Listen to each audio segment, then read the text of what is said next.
welcome to Tati's channel! Say welcome to Tati's channel! Good morning! So we are here at the airport and I will take you somewhere na wala kang nakakapag-vlog ever. Go to, where are we going, Momo? To Mindanao. But where exactly in Mindanao? That's a surprise. So, tag along with us.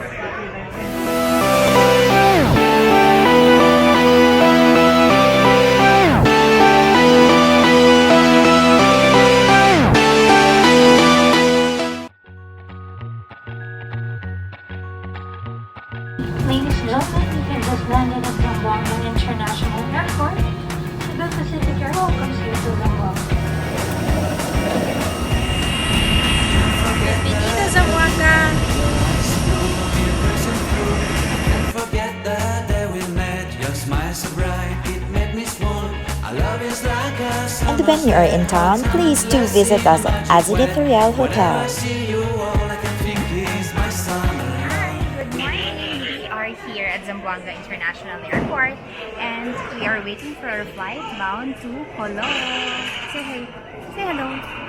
I am traveling with 3 toddlers. Yung dalawa totoong toddler. Yung isa ay ang kuya ko na nagmamala toddler din. Hindi difficult. We'll see hello in a few minutes.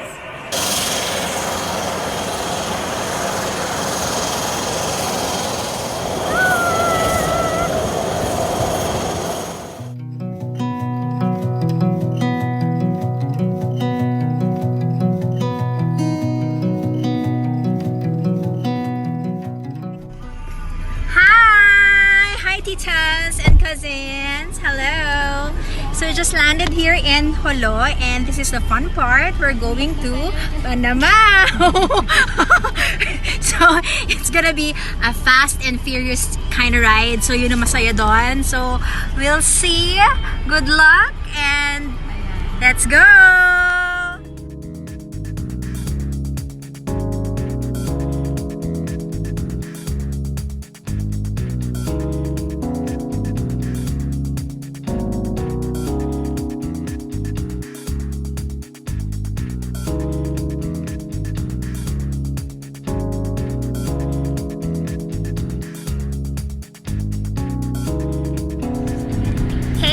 So we are going to Panamao and it's gonna be a 30 minutes na fast ride lang from the Jolo town proper to Panamao.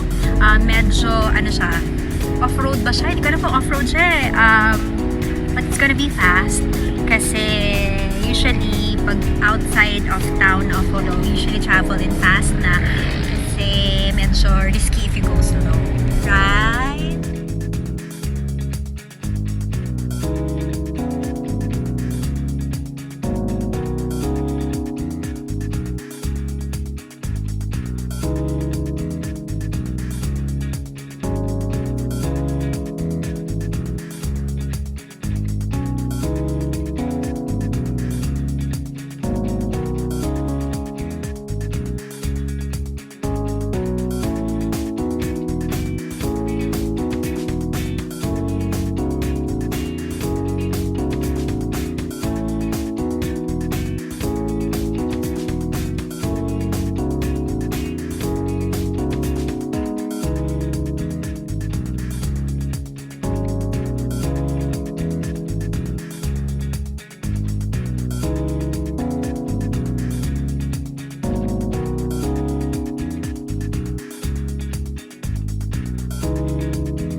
We are finally here in Lower Patibulan, Panamao. This is my dad's hometown. Hi!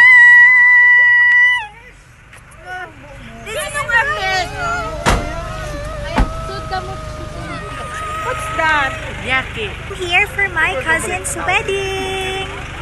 We're having a traditional Muslim wedding, and I'll show it to you kung paano. And so here we are.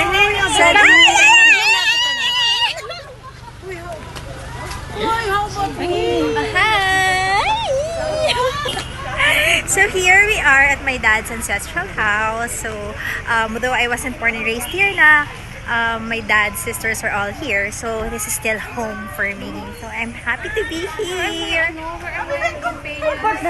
I'm home!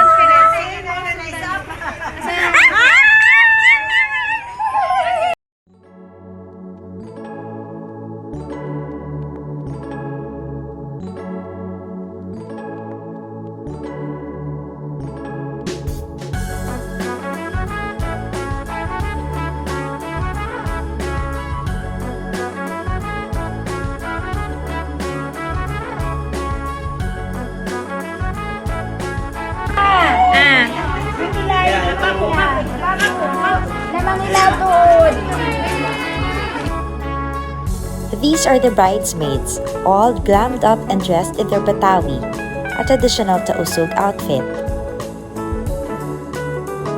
And here comes the bride!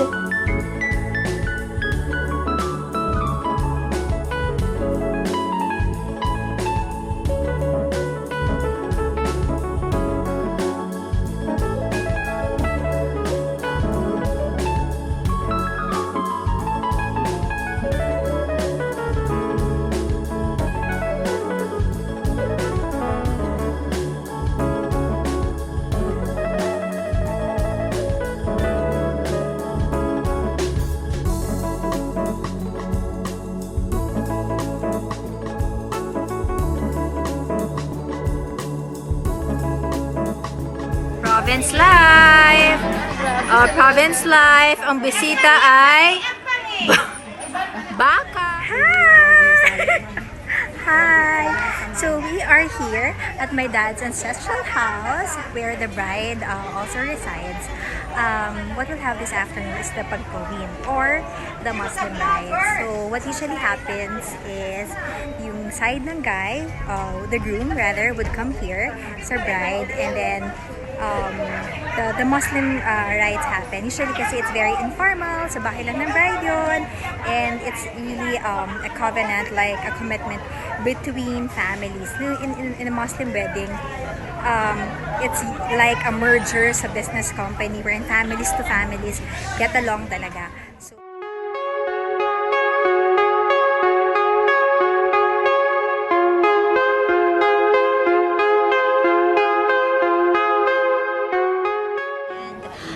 ang mangyayari kasi today is what we call the pagkawin or the Muslim rites. So with the traditional Muslim wedding kasi, there are usually two parts. The pagkawin or yung traditional Muslim rites, and then yung parang formal na the wedding itself, yung walking down the aisle, which we can do sa hotel, convention centers, anywhere actually.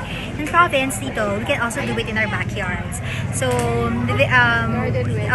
like a garden wedding, ganon. So, a Muslim wedding is like a merger in a company where two families talagang come together and to celebrate the wedding. So, ang daming tao. The groom side would usually come sa bride side, bit lahat ng families niya, bit lahat ng napagkasunduan na dapat na demands or dapat na nila. And then, may mga elders of the families will negotiate the wedding. So parang it's like a merger, really a merger of two companies na may nag-officiate or nag-facilitate ng joining of two families. And then also may preparations pa, and there's whole traditions that comes with it na makikita nyo later that I am no expert of. So magtatanong tayo sa mga tao later what's the rationale and the story behind all these traditions. Kasi sa totoo lang, this is just my second traditional Muslim wedding. The first was that of my kuya na medyo slightish modern na din. So we'll see. Tag along!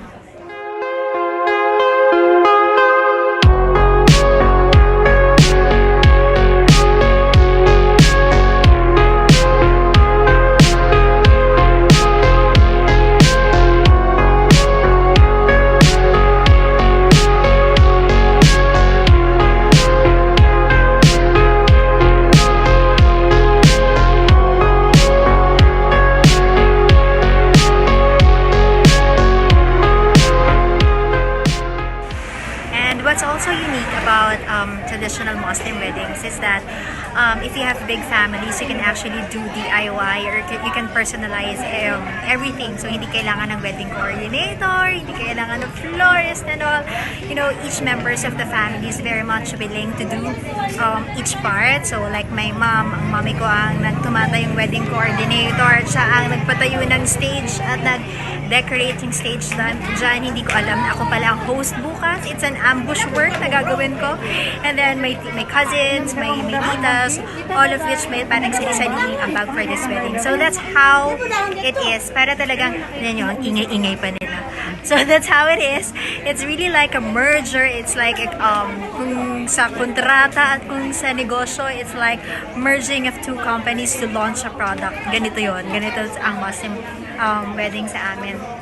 This one, which is we're doing garden wedding dito sa backyard. So we set up everything. My mom and my titas set up a stage, nalalakaran and all for the wedding tomorrow, for the formal wedding tomorrow.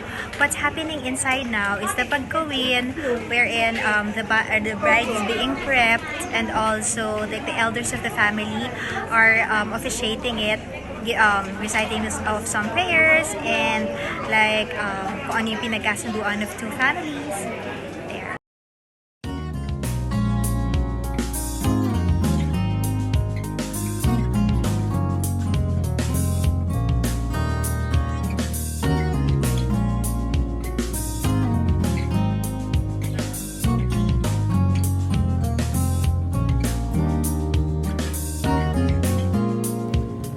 This is called the Pug Posada. This is a symbolic process of purification and beautification of the bride and groom prior to their solemnization in marriage. They are symbolically being prepared for the ceremony in front of their families and loved ones.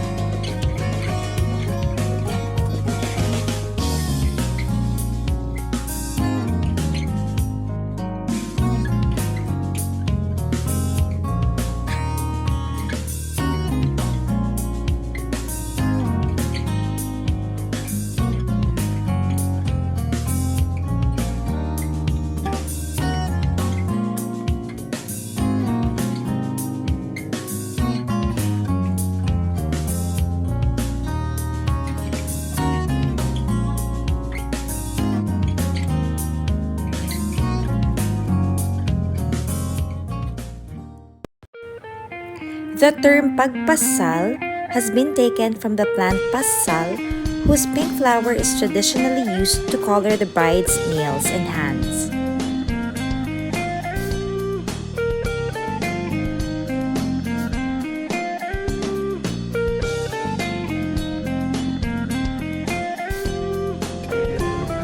At this point, the officiating imam asks the groom if he is willing to take full responsibility of his wife as was handed to him by her parents.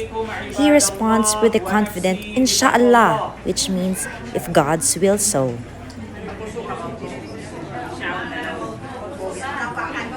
Ya Rumi Sakandal, usikum ibadallah wa nafsi bitaqwallah. Inshallah. This is a role that belongs to the imam.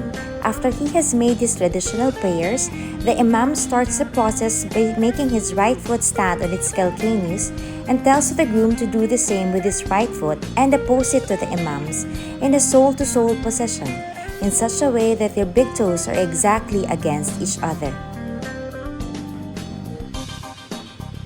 Then the imam and the groom have their right thumbs opposing each other, which must be covered with a white handkerchief. This white handkerchief is to ensure that the state of ablution of the groom is maintained. The imam then performs the religious rites on the groom.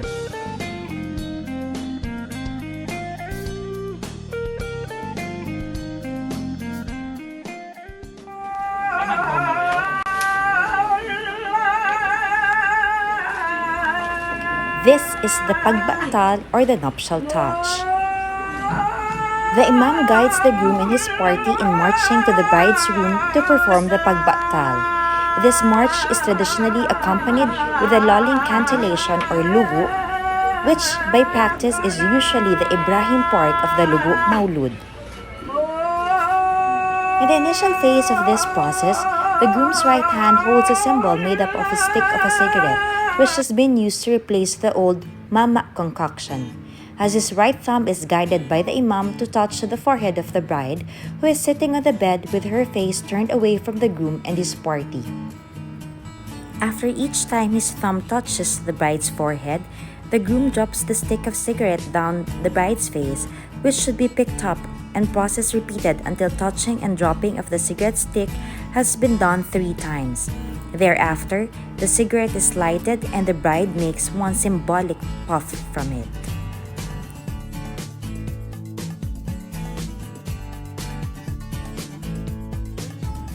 The paggiling phase follows the nuptial touch.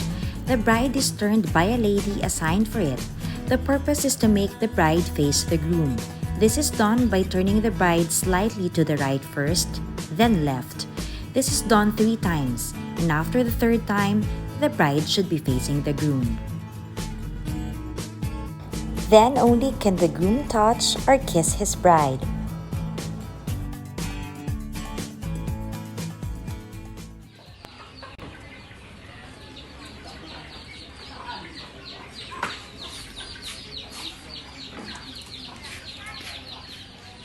So, literally, few steps away from our house, gumawa sila ng stage at ng rampa, nararampahan ng entourage for the wedding tomorrow. Who needs a wedding coordinator and you have this in your family?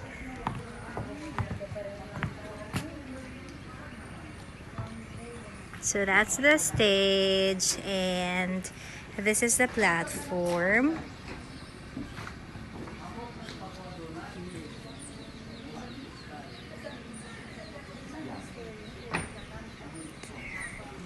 And then this area will be filled with tables and chairs for tomorrow. So they've been working on it for the past 3 days. Ganun sila ka sipag!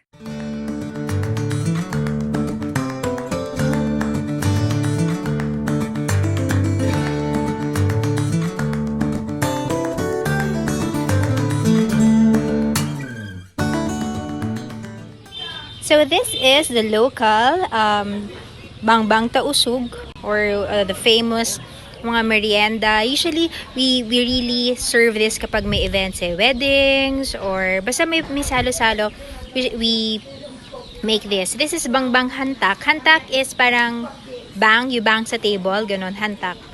Yan, kasi the way it's made, parang ginaganon siya, yung dough. Yan. And this is lara because lara in our dialect is sili. Diba? It looks like sili from afar. And this is panganan. So this is so good. And of course, native coffee. The best coffee talaga. Tapos, this is my favorite. I can finish this whole platter in one sitting by myself. Super favorite. And goodbye, calorie counting! Yung totoo.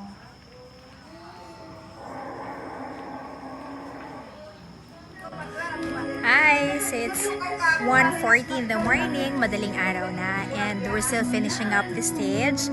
We're finishing up yung setting. We just installed 3 chandeliers, 1 sa center. I'll show it to you later. 1 sa center, and then 2 sa sides.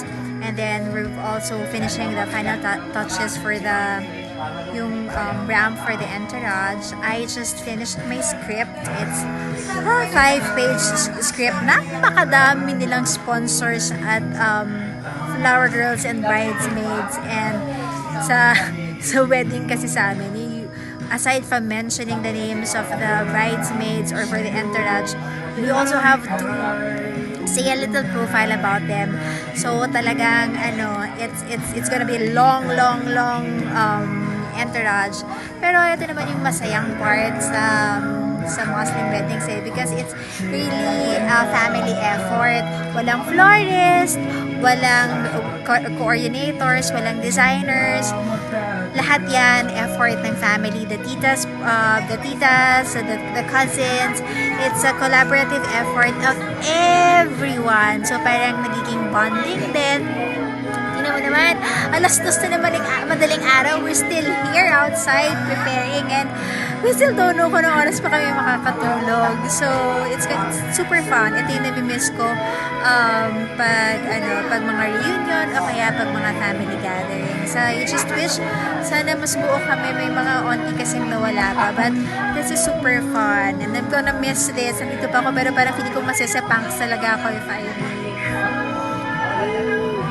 Here I am where the movie started, facing at a photo they've taken. Space tree flying through the skies and petals happen everywhere.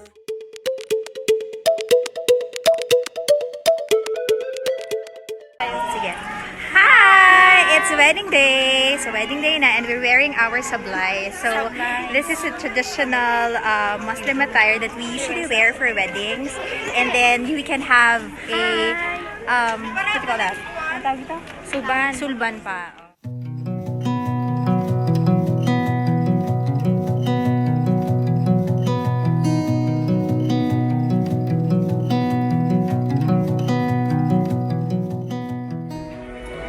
Welcome to the province live. Everything is ready. Lights checked, sound checked, stage is ready. All the entourage is ready.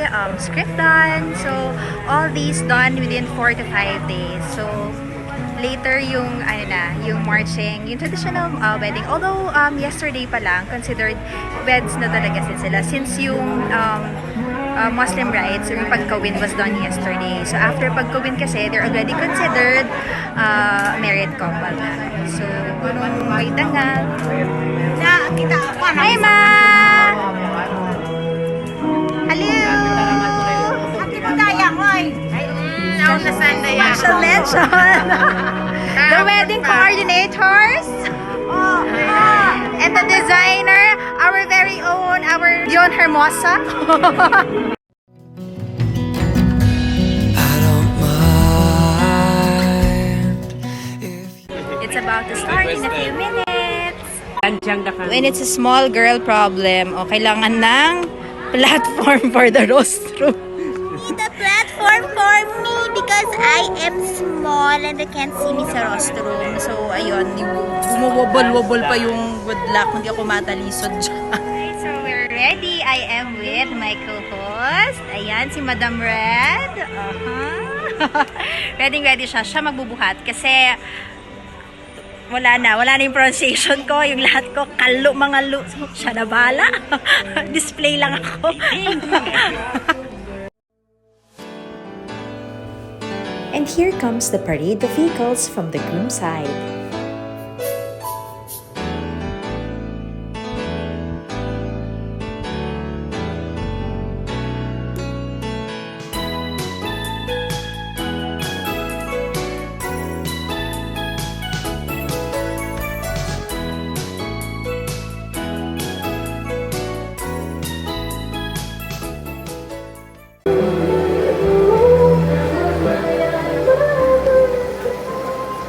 The dashing groom, the man of the hour, Mr. Romy Tutu Sakandal.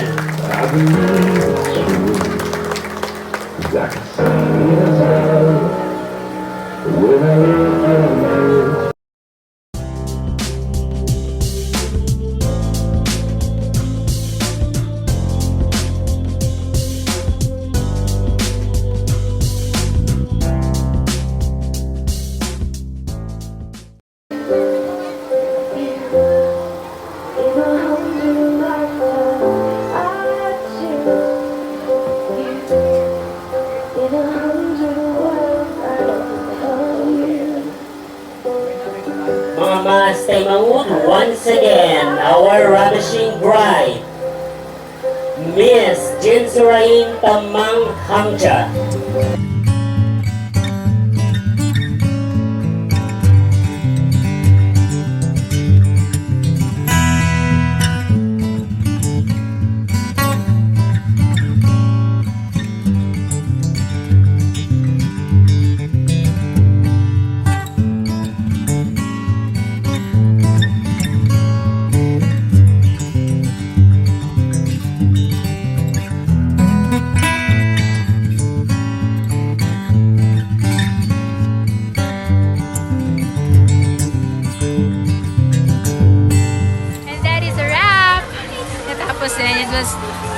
a 2 or 3 hours ceremony. So sobrang dami ng sponsors and flower girls and bridesmaids. I wasn't able to vlog that much kasi nga I was the host. Like, what's gonna happen next?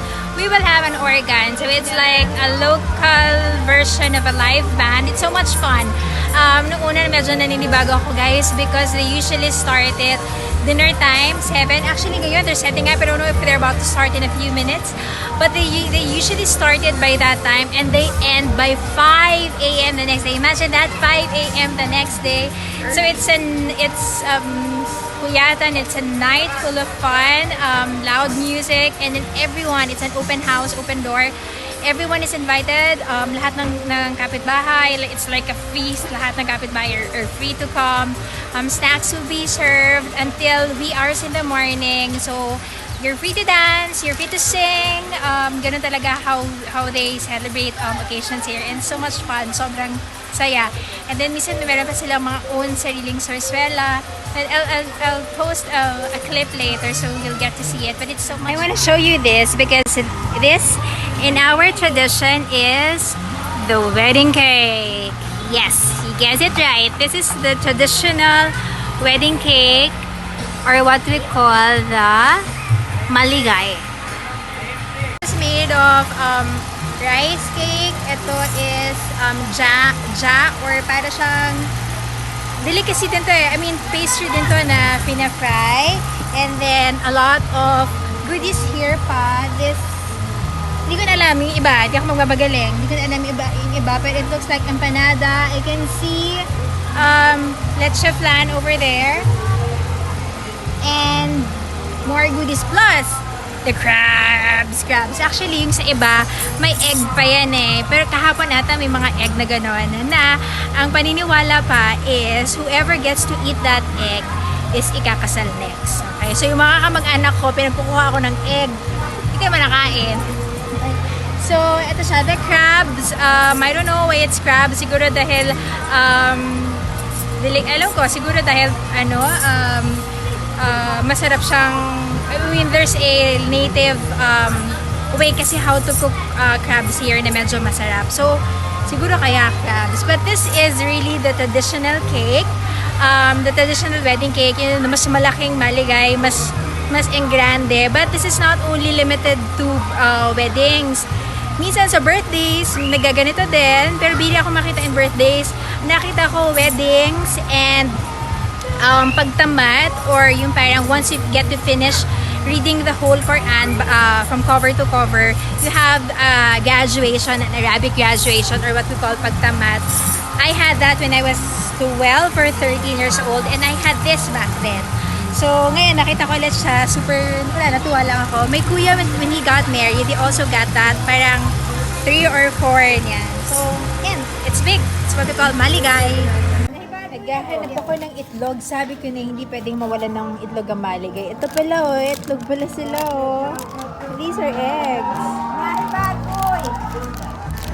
Hi, it's 10 o'clock na and I'm so dead tired. Pagod na ako tutusin.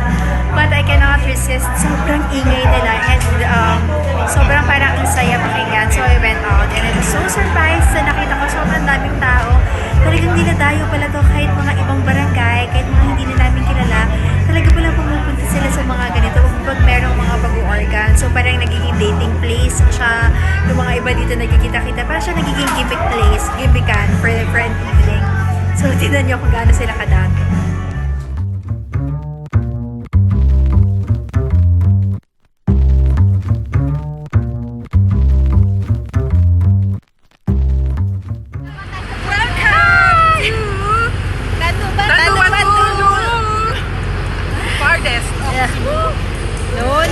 No, farthest, hindi pa. Ay, hindi pa. We're here sa parang market. It's a flea market ba tawag dito? Parang ganon. Flea market. Ganito lang yung mga stalls dito. Like, ganyan lang. Yung mga stalls dyan. May ukay-ukay dyan. This one here. As you can see, hindi yan Coke. Gas yan. Para sa mga motor. And then this one is the market, wet market. Tapos ganito din. Yan. And then this is a lake. Okay, that's the lake. And look at that. Just a few meters away from the flea market ay mayroong ganitong beach. Look at that water. Look at that water, diba? Look at that sand. White sand. Walang sinabi ang sand ng Boracay at walang katao-tao. So, medyo hindi siya ganun ka kilala sa mga tao. But look at the water. It's crystal clear water. Blue water. Diba? White sand. Fine white sand. And that's not the best beach, ha? Parang one of the one of the ordinary regular beaches dito. Yung mga magagandang beaches talaga, yung mga medyo sa looban na, yun, sobrang gandang diving spots ng mga yon because na-preserve talaga yung marine life. This is just an ordinary beach.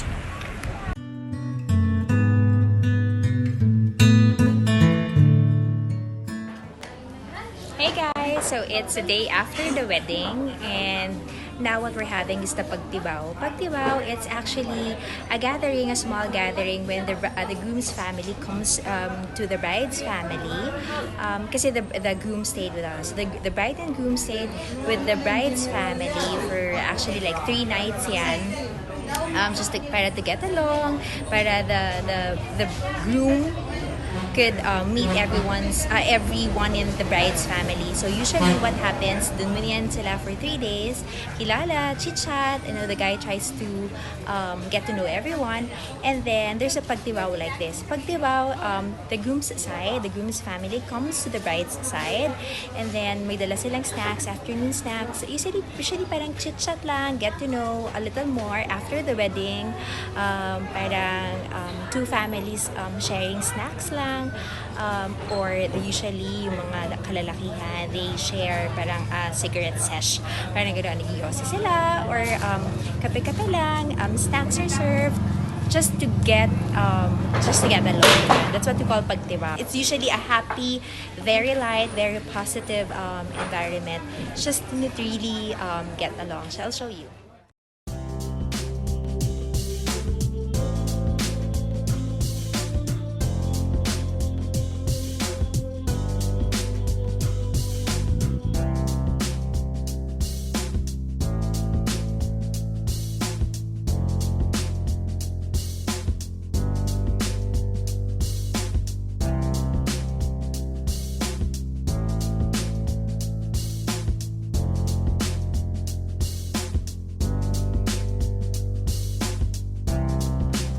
The couple were also made to share their first snack.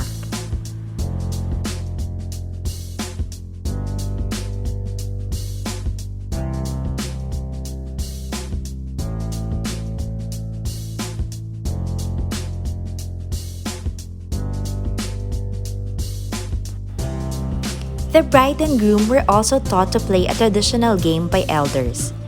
Bride will hide 3 of these flowers made from dough, and the groom is set to find them.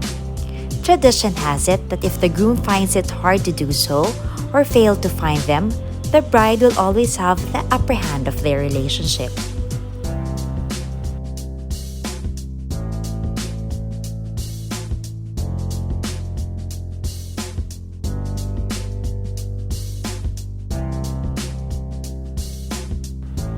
The elders and the whole family were laughing as Jen was able to hide it well.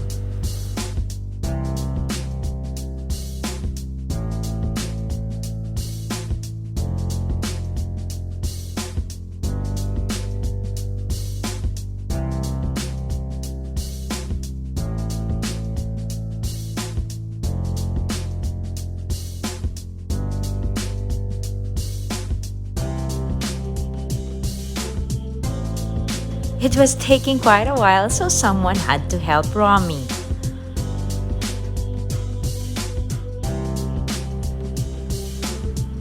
So if tradition is right, looks like Jen will be the boss.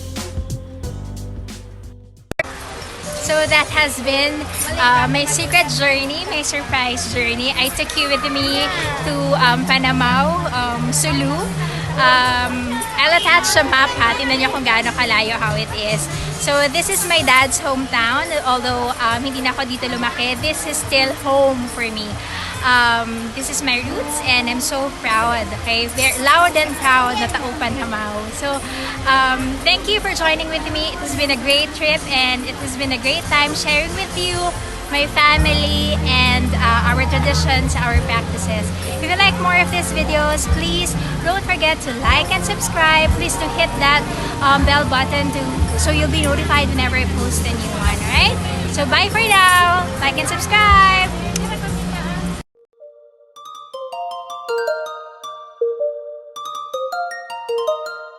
Jimmy on the track, so you know it's lit.